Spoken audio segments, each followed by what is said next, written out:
Hey there, welcome to my first video, which I actually speak on, and it's not only a time-lapse of me drawing, while a boring music is being played in the background. Before we get started, I should mention that this isn't a tutorial, more like me walking you through the process. Now let's get into it. After adding a plane and a beautiful HDRI, Yeah, the sky is just a photo. I'm a fraud, deal with it. I use particle system to create the base of the field, then use Photoshop to paint a single bead as a sample object for the particles. Now this is when the first problem showed itself. You see, this was the second time that I was using the particle system, and I didn't quite know my way around it. After adding the wind, I realized nothing was happening.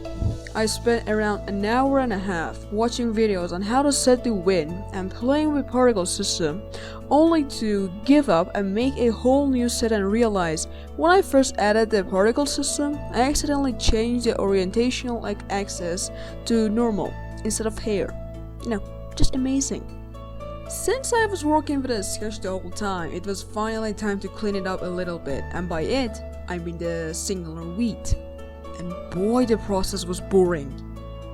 If you're a Blender user, then you'd probably be familiar with many bugs of Eevee render engine. Despite all the cool options you get for non-photorealistic renders, and even Bloom, there's an undeniable truth, which is Eevee's depth of field is the worst.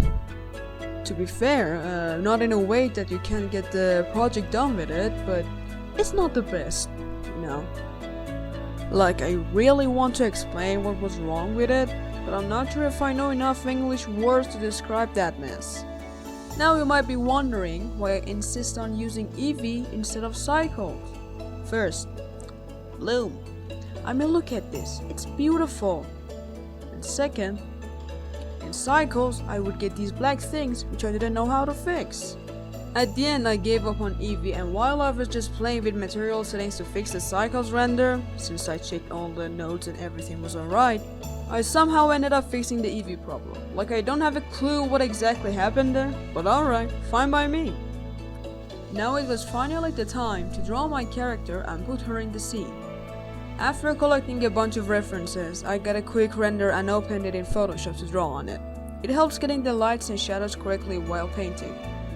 This wasn't the first time that I was using a 2D drawing in a scene, so I knew it would be better if I imported the character before I finished it to check the lightings. In all my previous works, I always click on shadowless when I'm importing the character because I've already added the lights on my drawing myself, so it would be better if the scene lighting doesn't affect the drawing. But this time I forgot to click on shadowless, and unexpectedly it turned out pretty good. To be honest, there isn't much left to say, because at this point all I do is repeating the same 2 steps of drawing and testing it in Blender over and over again. Somewhere in the process, I added a silhouette of a swing cause my scene was kinda boring, but I couldn't find the footage of me adding it to put it in the video. I also tried a couple of different camera movements and angles, but they didn't quite work out. While doing that, I hadn't realized that I stopped the recording, so no footage is here either. And that's pretty much it. Here's the result again, and I hope you like it.